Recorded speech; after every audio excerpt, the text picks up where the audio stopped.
ایک زمانے میں میرے ہرواس صاحب بریلوی مسلک کے تھے، میں وہاں پڑھاتا تھا تو ایک بریلوی مولوی صاحب آ گئے، وہ کہنے لگے لڑکا داخل کرا دے۔ اب مجھے دیکھ کر تو اس کا رنگ ہی فاق ہو گیا اور چہرہ ہی جیسے لکوا ہو جاتا ہے نا، ایسا ہو گیا۔ اب وہ سرکل کبیرہ ہرواس صاحب کو کہنے لگا کہ یہ آپ کے پاس پڑھاتا ہے؟ ہاں۔ یہ سنی نہیں ہے۔ ہرواس صاحب نے مجھے بلایا کہ مولوی صاحب فرما رہے ہیں کہ آپ سنی نہیں ہے۔ بالکل صحیح فرما رہے ہیں، یہ صحیح فرما رہے ہیں۔ کہا کیسے؟ آپ ہمیں تو کہتے ہیں سنی ہے۔ مولوی صاحب اس لیے صحیح فرما رہے ہیں کہ مولوی صاحب کو سنت کی تعریف بھی بیچارے کو لیا، جس کو کیا پتا کہ سنت کیا ہوتی ہے، جس کو سنت کی تعریف آتی ہے اسے پتا چلے گا سنی کون ہوتا ہے۔ تو یہ ذرا سنت کی تعریف لکھ دے تو پھر میں سمجھوں گا کہ ان کو تعریف آتی ہے، ان کو پہچان جان ہے سنت کی۔ مولوی صاحب گھبرا گیا، کہنے لگے تو فرض کی تعریف لکھ۔ میں نے کہا پڑھ کر لکھ دیا کہ جس کا لازم ہونا دلیل قطعی ثبوت قطعی دلالت سے ثابت ہو اس کو فرض کہتے ہیں۔ میں نے لکھ کر ہرواس صاحب کی جیب میں ڈال دیا کہ آپ بڑے سے بڑے بریلوی مولوی غلام علی صاحب کے پاس لے جائیں اور اس سے پوچھیں کہ یہ تعریف صحیح ہے یا نہیں۔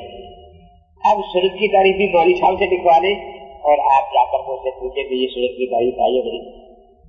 اب اسے سنت کی تعریف نہیں آتی، بڑا پریشان ہوا، کہنے لگا جی یہ درود کے منکر ہے، یہ سنی نہیں۔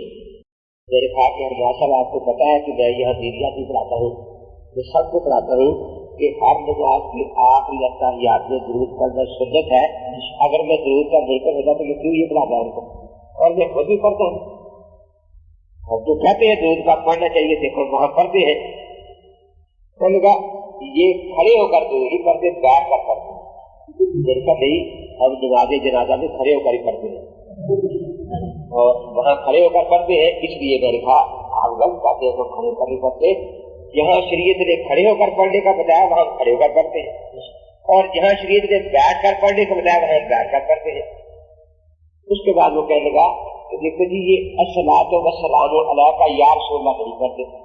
صاحب یہ بھی آپ نے غلط کہا۔ اللہ تعالیٰ ہر مسلمان کو توفیق دے، جب ہم روزہ پاک پر حاضر ہوتے ہیں تو یہی پڑھتے ہیں الصلاۃ والسلام علیک یا رسول اللہ۔ کہنے لگا جی یہاں نہیں پڑھتے، یہاں اس لیے ہم نہیں پڑھتے کیونکہ ہمارا وہاں داخلہ بند نہیں ہے۔ آپ لوگوں کا کیونکہ داخلہ وہاں بند ہو گیا ہے اس لیے آپ لوگوں نے یہاں پڑھنا شروع کر دیا۔ میں نے کہا جھگڑا درود کا نہیں ہے، دیکھو آیت میں آتا ہے صلو علیہ وسلم تسلیما، اس لیے ہر جگہ جب حضرت پاک کا مسلمان نام سنتے ہیں تو کرتے ہیں صلی اللہ علیہ وسلم۔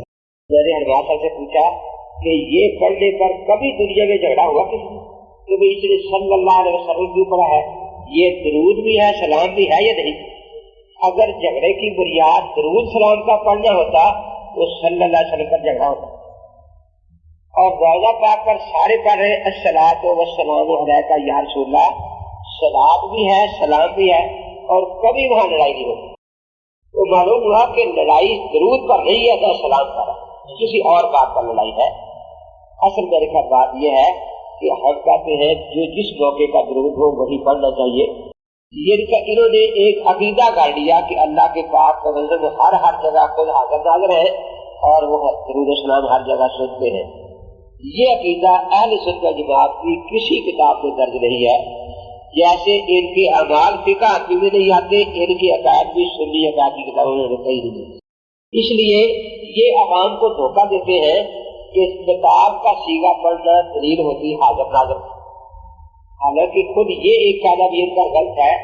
دیکھو مولوی احمد رضا صاحب کے فتاوی میں کتنے خط ہیں جو کسی نے افریقہ والے کو لکھا ہے، کہیں برما والے کو لکھا ہے، کہیں کسی ملک والے کو خط لکھا مولوی احمد رضا نے، لیکن ان کو السلام علیکم خطاب کا سیگا لکھا ہے۔ تو کوئی بریلوی ہمیں نہیں کہتا کہ یہ سارے لوگ جن کو مولوی احمد رضا نے السلام علیکم خطاب کا سیگا لکھا ہے یہ سارے کے سارے ہر جگہ حاضر ناظر ہیں، اس لیے مولوی صاحب احمد رضا نے کو خطاب کا سیگا لکھا ہے۔